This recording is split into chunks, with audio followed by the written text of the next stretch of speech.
হাজার ব্যথা বেদনার পরে ফিরে আসনি তুমি আপন ঘরে।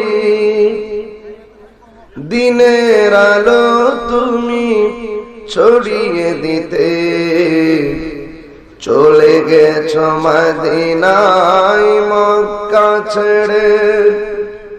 হে রাসূল তোমাকে ভুলি আমি কেমন করে। হে রাসূল তোমাকে ভুলি আমি কেমন করে। হাজারো ব্যথা বেদনার পরে ফিরে আসনি তুমি আপন ঘরে। দিনের আলো তুমি ছড়িয়ে দিতে চলে গেছো মদিনায় মক্কা ছেড়ে। হে রাসূল তোমাকে ভুলি আমি কেমন করে। হে রাসূল তোমাকে ভুলি আমি কেমন করে। খেয়ে না খেয়ে দিন প্রচারের কাজে নিজেকে দিয়েছো বিলিয়ে। তাই ফের কাফেরেরা চিনল না সে আলো, দুষ্ট ছেলেদের পিছু দিল লেলিয়ে। খেয়ে না খেয়ে দিন প্রচারের কাজে নিজেকে দিয়েছো বিলিয়ে। তাই ফের কাফেরেরা চিনল না সে আলো, দুষ্ট ছেলেদের পিছু দিল লেলিয়ে। পাথরের আঘাতে ক্ষত বিক্ষত হয়ে সারা শরীর থেকে রক্ত ঝরে। হে রাসূল তোমাকে ফাহিম এইচডি মিডিয়া, আহলে সুন্নাত ওয়াল জামাতি, মুক্তির পথ। আউযু বিল্লাহি মিনাশ শাইতানির রাজীম। বিসমিল্লাহির রাহমানির রহিম। قل يا عبادي الذين أسرفوا على أنفسهم لا تقنطوا من رحمة الله إن الله يغفر الذنوب جميعا إنه هو الغفور الرحيم। সাদাকাল্লাহুল আযীম। পড়ুন সবাই, সাদাকাল্লাহুল আযীম। ওয়া সাদাকা রাসূলুহুন নবিয়্যুল কারীম। জোরে ওয়া নাহনু আলা যালিকা মিনাশ শাহিদিন ওয়াশ শাকিরিন ওয়াল হামদুলিল্লাহি রাব্বিল আলামিন। আল্লাহ পাক আজ থেকে ১৫০০ বছর আগে ওনার আখিরি নবী, নূর নবী, নবীকুল সম্রাট মুহাম্মদ সাল্লাল্লাহু আলাইহি সাল্লামের উপর অবতীর্ণ সর্বশ্রেষ্ঠ, সর্বশেষ, চূড়ান্ত এবং ফাইনাল আসমানি কিতাব কোরআন কারীম ২৪ পারা সূরা জুমার ৫৩ নং আয়াতে তাবৎ বিশ্ববাসীকে ডাক দিয়ে বলেন, আল্লাহ তার হাবিবকে বলেন, কুল মুহাম্মদ সাল্লাল্লাহু আলাইহি ওয়াসাল্লাম আপনি ডাক দিয়ে বলুন, ইয়া ইবাদি, হে আমার বান্দাগণ, আল্লাযীনা আসরাফু আলা আনফুসিহিম, আই আল্লাযীনা যালামু আলা আনফুসিহিম বিইরতিকাবিল কাবাইর, গুনাহের দ্বারা, বিইরতিকাবিল মাআসি, গুনাহ বা অন্যায় করার দ্বারা, নাফরমানের কারণে যারা নিজেদের উপর জুলুম করেছে, গুনাহগার, নাফরমান। লা তাকনাতু মির রাহমাতিল্লাহ, আল্লাহর রহমত থেকে তোমরা নিরাশ হয় না। সুবহানাল্লাহ বলবেন না? ইন্নাল্লাহা ইয়াগফিরুদ যুনুবা জামিআ ইন্নাহু হুয়াল গফুরুর রহিম। নিশ্চয় আল্লাহ পাক তোমাদের জীবনের সব গুনাহ মাফ করে দিবেন। আল্লাহ পাক ক্ষমাশীল, আল্লাহ পাক দয়ালু। কি বললেন এই কথা? আমি একটা প্রশ্ন করি, আপনাদের উত্তর দিবেন। সবাই বেহেশত চান? ফার্স্ট চান্সে না সেকেন্ড চান্স? মুহাম্মদ সাল্লাল্লাহু আলাইহি ওয়াসাল্লাম, আল্লাহর হাবিব মুহাম্মদ সাল্লাল্লাহু আলাইহি ওয়াসাল্লামের প্রত্যেক উম্মত বেহেশতে যাবে যদি আমল নামায় শিরক কুফর না থাকে। সুবহানাল্লাহ বলবেন? তবে যার ঈমান ঠিক আমল ঠিক সে যাবে ফার্স্ট চান্সে, যার ঈমান ঠিক আমল নাই সেও যাবে সেকেন্ড চান্সে। ফার্স্ট চান্সে কে কে জান্নাত চান একটু হাত তুলে দেখেন। হাত নামান। সেকেন্ড চান্সে বেহেশত কে কে চান হাত তুলে? ওরে কয়েকজন হাত তুলছে, ওনাদের বড় শখ। বেহেশতে তো যাবই সেকেন্ড চান্সে, তো ফার্স্ট চান্সে একটু জাহান্নামটাও দেখে নিলাম ঘুরে ফিরে কি কি আছে। ফেরাউনে কই, কারণে কই। ফার্স্ট চান্সে বিনা আযাবে কম হিসাবে চোখের পলকে যারা বেহেশত চান, ফর্মুলাটা আল্লাহ কোরআনে দিয়েছেন। সূরা জুমারের 53 আর 54 আয়াত বলেন সুবহানাল্লাহ। এর ব্যাখ্যাটা দরকার আছে। কোরআন ব্যাখ্যার কতগুলো নীতি আছে। ইমাম বাইজাবির মতে কত নীতি? 17টা নীতি। কথা বোঝা যায় স্পষ্ট? কোরআন ব্যাখ্যার 17টি নীতির অন্যতম নীতি, কোন আয়াত নাযিলের পক্ষে যদি শানে নজুল থাকে, কি থাকে তা বলতে হবে। কারণ শানে নজুলের উপর আয়াতের ব্যাখ্যা অনেকাংশে নির্ভর করে। পৃথিবীর সেরা 3টি তাফসীর থেকে আমি শানে নজুল বলছি এই আয়াতে। একটি হলো ইমাম মাহমুদ আলুসির তাফসীর রুহুল মাআনি, ইমাম রাজির তাফসীর কবির, আর ইবনে কাসিরের তাফসীর ইবনে কাসির। তিনটা তাফসীরের কিতাবে এসেছে আল্লাহর নূর নবী মুহাম্মদ সাল্লাল্লাহু আলাইহি ওয়াসাল্লাম যখন মক্কা বিজয় করলেন, সুবহানাল্লাহ, জানেন না মক্কা বিজয়ের ঘটনা? জানেন না? রাসূলুল্লাহর সাথে সেদিন 10,000 সাহাবী। কেমন সাহাবী? খালেদ সাইফুল্লাহর মতো 10,000। আমার নূর নবী মক্কা বিজয় করলেন। মক্কার কাফেররা থরথর করে কাঁপছে। সুদীর্ঘ 13টি বছর মক্কায় তারা নূর নবীকে নির্যাতন করেছে, সাহাবায়ে কেরামকে কষ্ট দিয়েছে, ঘর বাড়িতে থাকতে দেয় নাই। আজকে তারা থরথর করে কাঁপছে, নূর নবী যদি প্রতিশোধ নেন বাঁচার কোনো উপায় তো নাই। আমার নূর নবীজি যদি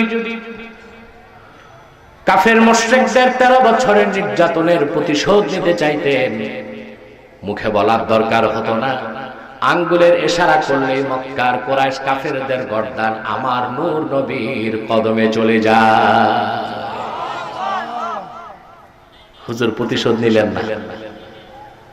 সিরাত ইবনে হিশামে ইবনে হিশাম লেখেন, আল্লাহ রাসূল সাল্লাল্লাহু আলাইহি ওয়াসাল্লাম কাবার সামনে দাঁড়ালেন, সুবহানাল্লাহ, ছোট্ট একটা ভাষণ দিলেন। ভাষণে বললেন, কুরাইশরা ভয় পাচ্ছ? লা তাসরিবা আলাইকুমুল ইয়াওম ইযহাবু ওয়া আনতুমুত তুলাকা। আজকে তোমাদের কোনো কষ্ট নাই, ব্যথা নাই, দুঃখ নাই, প্রতিশোধ নাই, সব মাফ করে দিলাম, বাড়ি যাও, সব স্বাধীন। সুবহানাল্লাহ। এর নামই তো মানবতা। কথা বলো, এর নাম কি? আজকে মানবতার মানবাধিকার সবচেয়ে বেশি শোনা যায় বেদিনের মুখে। তাদের মুখে খুব মানবতা দেখায়, আর মানবাধিকার সংস্থার তো অভাব নাই, আছে? ব্যাংকের বাচ্চার মতো মানবাধিকার সংস্থা হই চলছে, যে যত এনজিও দেশে নন গভর্নমেন্ট অর্গানাইজেশন সবই তো মানবাধিকার সংস্থা, অবাক তো নাই। এক এক নামে, ব্রাক, গ্রামীণ, আশা, নিরাশা, ভরসা, সহসা, আক্ষেপ, পদক্ষেপ। দেখেন না এরা কি প্রতিষ্ঠা করতেছে? মানবাধিকার। মানবাধিকার না সুদ। সর্বশক্তি দিয়ে বলেন কি? এদের বড় ঠিকাদার আবার যুক্তরাষ্ট্র আর জাতিসংঘ। আমি বলি জাতিসংঘ, জাতিসংঘ না, এটা বিজাতিসংঘ। আপনারা কি বলেন? জাতিসংঘ মানবাধিকার প্রতিষ্ঠা করে না, খ্রিস্টান অধিকার প্রতিষ্ঠা করে। মুসলমান দেখেন, পৃথিবীর সর্ববৃহত্তম মুসলিম রাষ্ট্র ইন্দোনেশিয়াতে গুটি কয়েক খ্রিস্টান স্বাধীনতা চাইবে। জাতিসংঘ তার তত্ত্বাবধানে পূর্ব তিমুরকে স্বাধীন করে খ্রিস্টানদের হাতে তুলে দিল। সুদানে এত বড় মুসলিম রাষ্ট্রে খ্রিস্টানরা স্বাধীনতা না চাইতেই জাতিসংঘ তার তত্ত্বাবধানে দক্ষিণ সুদানের দারফুরকে স্বাধীন করে খ্রিস্টানদের হাতে তুলে দিয়েছে। কিন্তু আপনি বিশ্ব ইতিহাসের দিকে তাকিয়ে দেখুন, সুদীর্ঘ 50 বছর যাবত কাশ্মীরের মুসলমান স্বাধীনতার দাবিতে রক্ত দিচ্ছে। ফিলিস্তিনে লক্ষ লক্ষ মুসলমান বাইতুল মুকাদ্দাসের সম্মান রক্ষায় রক্ত দিচ্ছে। ভারতে বাবরি মসজিদকে মাটির সাথে মিশিয়ে দেওয়া হয়েছে। গুজরাটে 2000 মুসলমানকে আগুনে জ্বালিয়ে হত্যা করা হয়েছে। আমার পার্শ্ববর্তী মায়ানমারে লক্ষ লক্ষ মুসলমানকে হত্যা করা হচ্ছে। বঙ্গোপসাগরে ডুবিয়ে হত্যা করা হচ্ছে। মুসলমানের পক্ষে জাতিসংঘের কোনো ভূমিকা না।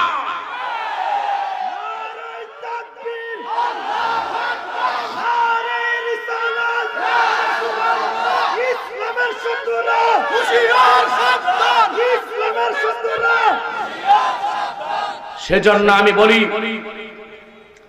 United nation is nothing but A Christian club. জাতিসংঘ খ্রিস্টানদের ক্লাব, ঠিক কিনা বলে? মনে রেখো মুসলমান, সাম্য, মৈত্রী, ইনসাফ, আইনের শাসন, মানবতার মানবাধিকার পৃথিবীর কোন ধর্মতন্ত্র মন্ত্র প্রতিষ্ঠা করে নাই। তা প্রতিষ্ঠা করেছেন বিশ্ব মানবতার মুক্তির দূত আমার নূর নবী মুহাম্মদ সাল্লাল্লাহু আলাইহি সাল্লাম 1000 বছর আগে, ঠিক কিনা বলে?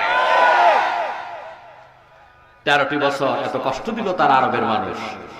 13 বছরের প্রতিশোধ আমার নূর নবী 1 সেকেন্ডে মাফ করলেন। আল্লাহু আকবার। লা তাকরিবা আলাইকুমুল ইয়াউম।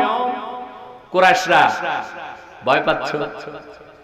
আমি আজকে গর্দান নিব না, কোনো ব্যথা নাই তোমাদের, আজকে কোনো শোক নাই, কোনো দুঃখ নাই, সব বাড়ি যাও, সব স্বাধীন, সব মুক্ত করে দিলাম। আল্লাহু আকবার।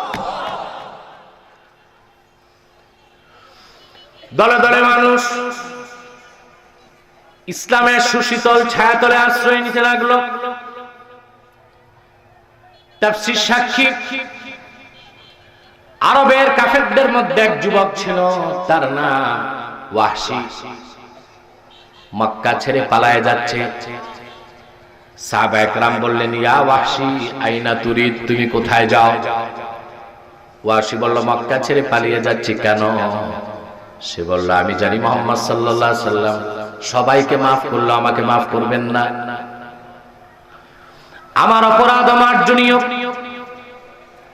আমি সেই পাপী, উহুদ ময়দানে আল্লাহর রাসূলের প্রিয়তম চাচা আমিরে হামজাকে আমি নিজ হাতে শহীদ করেছি। আমি আমার হাতে বিষাক্ত বর্ষা আমির হামজার সিনার মধ্যে গেঁথে দিলাম। সিংহের মতো তেজস্বী বীর পুরুষ আমির হামজার দেহটা মাটিতে লুটায় পড়ল। আবু জেহেলের স্ত্রী নষ্টা, ভ্রষ্টা, পাপিষ্টা, হেন্দা হযরত হামজার সিনাটা বিদীর্ণ করে কাঁচা কলিজা বের করে চর্বণ করেছে। আমিরে হামজার নাক কেটেছে, কান কেটেছে। ওনার লাশ নিয়ে কাফেররা উল্লাস করেছে। আমি জানি প্রিয় রাসূল সব ভুলে যেতে পারেন, কিন্তু আপন চাচা আমির হামজার নির্মম শাহাদাতের দৃশ্য রাসূলুল্লাহ ভুলে যেতে পারেন না। সাহাবা একরাম বললেন, রে ওয়াহশী, একটিবার তুমি নূর নবীর কদমে চলে যাও, তোমার মতো হাজার পাপীকে আল্লাহ রাসূল ইচ্ছে করলে ক্ষমা করে দিতে পারে। ওয়াহশী বলেন, বুক ভরা আশা নিয়ে আমি নূর নবীর খেদমতে আসলাম। রাসূলুল্লাহ জিজ্ঞেস করলেন, কে তুমি, কি নাম? বললাম, আমার নাম ওয়াহশী। কোন ওয়াহশী? আপনার চাচা হামজার হত্যাকারী। কেন এসেছো? তিনি বললেন, আতাইতুকা ইয়া রাসূলুল্লাহ উরিদু আন উসলিম, আমি এসেছি আপনার কদমে অপরাধের ক্ষমা চাইতে, আর আপনি যেন আপনার নূরের হাতে আমার সিনায় ইসলামের নিয়ামত ঢেলে দিতে পারেন। হুজুর বললেন, মাফ করে দিলাম, মুসলমান হও। ওয়াহশী বলেন, হুজুর একটা শর্ত আছে। আহারে, শর্ত দেয় আসামি, কে দেয়? হুজুর বলেন, কি শর্ত? ওয়াহশী বলেন, হুজুর আপনার হাতে আমি মুসলমান হলে আল্লাহ আমার জীবনের সব গুনাহ মাফ করে বিনা আযাবে ফার্স্ট চান্সে বেহেশত দিবে। এটা যদি ওহীর মাধ্যমে আল্লাহ আপনাকে জানান আর আপনার নূরের জবান থেকে আমি নিজ কানে শুনতে পারি, তাহলে আমি মুসলমান হব। শর্ত কঠিন না সহজ? জোরে বলে।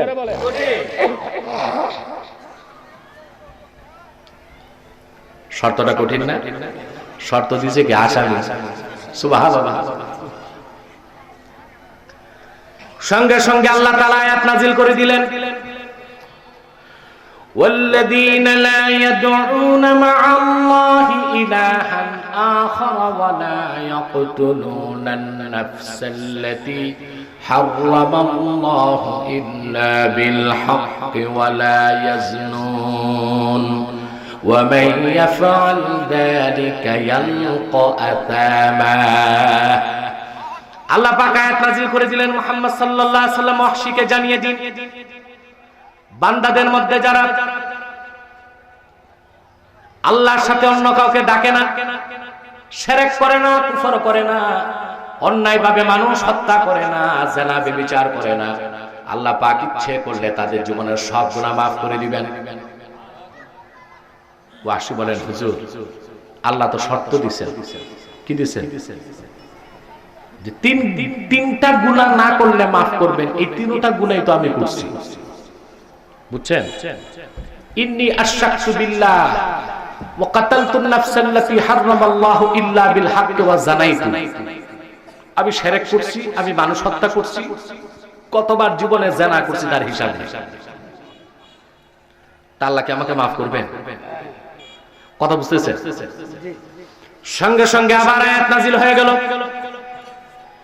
ইল্লা মান তাবা ওয়া আমানা ওয়া আমিলা আমালান সালিহান ফাউলাইকা ইউবাদদিলুল্লাহু সাইয়্যাতিহিম হাসানাত ওয়া কানা আল্লাহু গফুরার রহিমা। আল্লাহর পক্ষ থেকে আয়াত নাযিল হয়ে গেল, মুহাম্মদ সাল্লাল্লাহু আলাইহি ওয়াসাল্লাম ওয়াহশী সহ তাম মানব জাতিকে আপনি আশ্বস্ত করে দেন, বান্দারা যত গুনাহ করুক, শিরক করেছে, কুফর করেছে, নামাজ পড়ে নাই, রোজা রাখে নাই, হজ করে নাই, যাকাত দেয় নাই, চুরি করেছে, জুয়া খেলেছে, জিনা করেছে, ব্যভিচার করেছে, মদ পান করেছে, কোনো চিন্তা নাই, কোনো ভয় নাই, তাদের মধ্যে যারা তওবা করবে, ঈমান আনবে, নেক আমল করবে, আল্লাহ পাক তাদের জীবনের সব গুনাহগুলোকে সওয়াবের দ্বারা বদল করে দিবে। পিছনের মানুষগুলো বুঝে না কথা, বুঝতেছেন? কে কে ঘুমান? হাত তুলে। আর দিনও ঘুমায় দেশের মানুষ, আমি দেখছি, রাতে তো ঘুমায়। এই যন্ত্রণায় তো রাতে মাহফিল কমায়, এখন দিনে বেশি করি। এখন দেখি দিনও ঘুমায়। হুশ জ্ঞান ঠিক আছে? বুঝতেছেন? আল্লাহ কত বড় কথা বললেন, বান্দা যত গুনাহ করুক, ওর গুনাহ জমতে জমতে যদি আকাশেও চলে যায়, তওবা করে ঈমান এনে যদি নেক আমল করে, আমি সব মাফ করব, সব গুনাহ সওয়াব দিয়ে বদল করে দিব। খুশি আছেন? ওয়াহশী খুশি হয় না। তিনি বললেন, ইন্নী আরা ফীহি শারতান ইয়া রাসূলুল্লাহ ফাহুয়াল আমালুস সালিহ। হে আল্লাহর রাসূল, আল্লাহ তো একটা শর্ত দিয়েছে, নেক আমল করতে হবে। আমি তওবা করব, ঈমান এনে মুসলমান হব, কিন্তু নেক আমল করতে পারবো কিনা এই গ্যারান্টি নেই। সুবহানাল্লাহ। তওবা করব, ঈমানও আনবো, নেক আমল করতে পারবো কিনা এই গ্যারান্টি আমার নাই। আমি বলে থাকি, আমার নূর নবীর কদমের ছোঁয়া পেয়ে ১৫০০ বছর আগে সাহাবায়ে কেরাম এত মর্যাদা লাভ করছিলেন, দুনিয়াতেই তার আল্লাহর কাছ থেকে বেহেশত রেজিস্ট্রি করে নিয়ে ফেলেছে। ঠিক না? ওয়াসি বললেন, হুজুর তওবা করব, ঈমানও আনবো, নেক আমলের গ্যারান্টি আমার নাই, এই শর্ত থাকলে আমি মুসলমান হব না।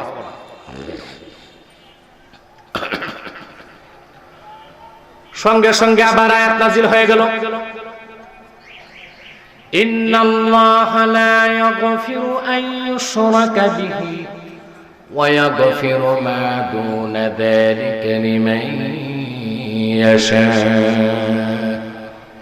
মুহাম্মদ সাল্লাল্লাহু আলাইহি ওয়াসাল্লাম, আপনি বলে দিন, নিশ্চয় যারা আল্লাহর সঙ্গে অন্য কাউকে শরীক করবে না, শিরকের গুনাহ করবে না, কুফরির গুনাহ করবে না, শিরক আর কুফরির গুনাহ আল্লাহ কখনো মাফ করবেন না।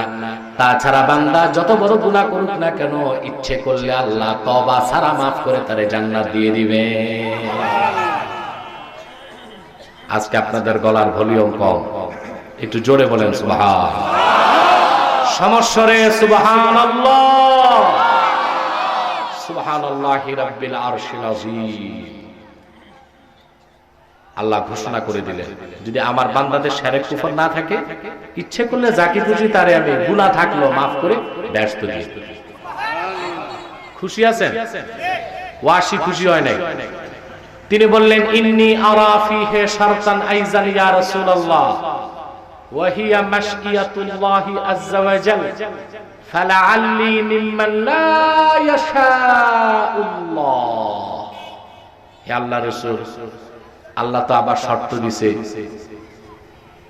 হুজুর বলেন, আবার কি শর্ত কইলা?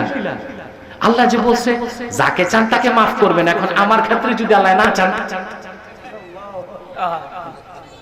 ওয়াজ বুঝে না, ওয়াজ বুঝুনি। আল্লাহ তো শর্ত দিছে, যাকে চান তাকে মাফ করবেন। কি গ্যারান্টি আছে আল্লাহ আমার ক্ষেত্রে চাইবো যে আমি বেহেশতে যাই, যদি না চান? সুবহানাল্লাহ, সুবহানাল্লাহ। সঙ্গে সঙ্গে আল্লাহর পক্ষ থেকে সূরা জুমারের ৫৩ নম্বর আয়াত নাযিল হয়ে গেল, কুল ইয়া ইবাদিয়াল্লাযীনা আসরাফু আলা আনফুসিহিম লা তাকনাতু মির রাহমাতিল্লাহ ইন্নাল্লাহা ইয়াগফিরুদ যুনুবা জামিআ ইন্নাহু হুয়াল গফুরুর রহিম। হাবিব, আপনি ওয়াহশীকে বলে দিন, তাম পৃথিবীর মানুষও জেনে নিক, আমার বান্দারা যারা নাফরমান গুনাহ করেছো, আল্লাহর রহমত থেকে নিরাশ হয়ো না। আল্লাহ পাক তোমাদের জীবনের সব গুনাহ মাফ করে দিবে। আল্লাহ পাক দয়াশীল, আল্লাহ পাক ক্ষমাশীল। ওয়াসি বলেন, হুজুর আর শর্ত নাই, আমারও মুসলমান হতে বাধা নাই। হাতি ইয়াদাক উবাইউকা ইয়া রাসূলুল্লাহ, হুজুর আপনার নূরের হাতটা বাড়ায় দেন, এক্ষুনি আমি কলেমা পড়ে মুসলমান হয়ে যাব। এই হলো এই আয়াতের শানে নজুল। সুন্নিয়াতের প্রচারের স্বার্থে ভিডিওটি লাইক, কমেন্ট ও বেশি বেশি শেয়ার করুন। আমাদের সাথে থাকুন।